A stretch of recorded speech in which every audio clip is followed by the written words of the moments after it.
guys, it's Khristina from Redefine Creative, and I am here with a little bit different video for you. So I have decided to participate in the 100 Days project that Tori Bissell is leading over at the ScrapGals Facebook community.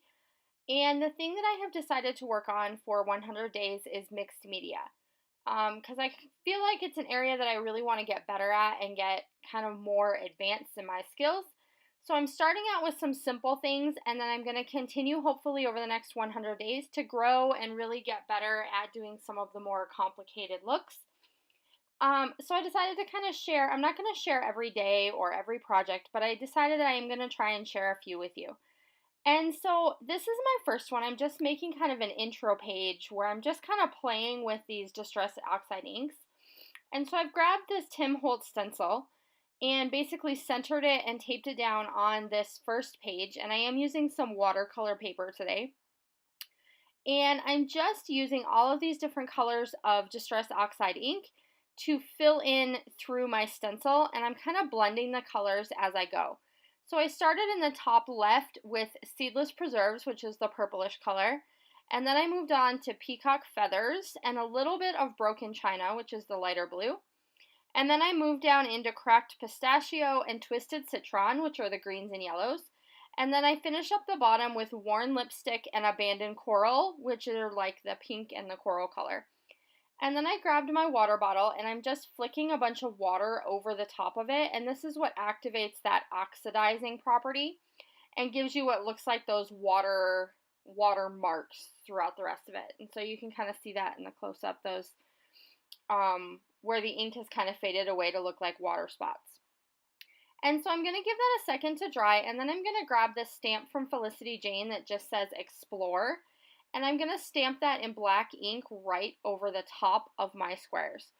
So I've just kind of created a base background, and then I'm going to stamp that word right there towards the top part. And then I'm grabbing some black texture paste, and this is from Deco Art Media. And then I'm going to use this little stencil. I got this stencil. This is a newer one for me.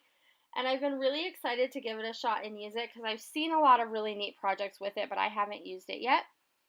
So I'm just going to go ahead and kind of push that texture paste through the different areas of this stencil. And I knew I wanted one in the top left and one in the bottom right. And so I gave that some time, let it dry, and then spent some time thinking about what else I wanted to do. And I decided I wanted to take some of these squares and rectangles and stitch around them with some black thread.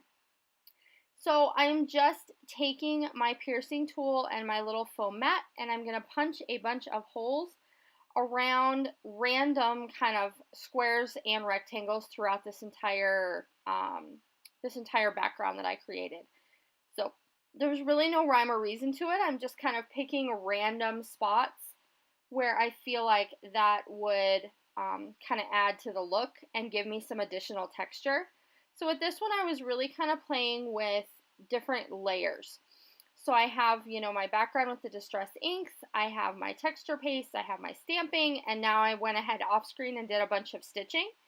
So some of them I stitched around the outside, and then any of them that were a square, I stitched like a cross stitch. So there's a few little X's, and then the rest are just rectangles that are stitched around with black. And then I grabbed some old puffy stickers, and these are from an older Amy Tan collection.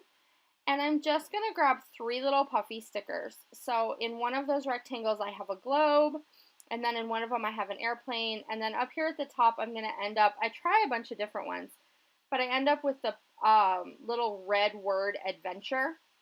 And I like how it kind of takes the stitching that I did up there as well as the texture paste and kind of joins them together. And that's going to be it for this one. So it's very simple, but it was just, this is kind of like my first of my 100 days projects, playing with this idea of working on and getting better with mixed media.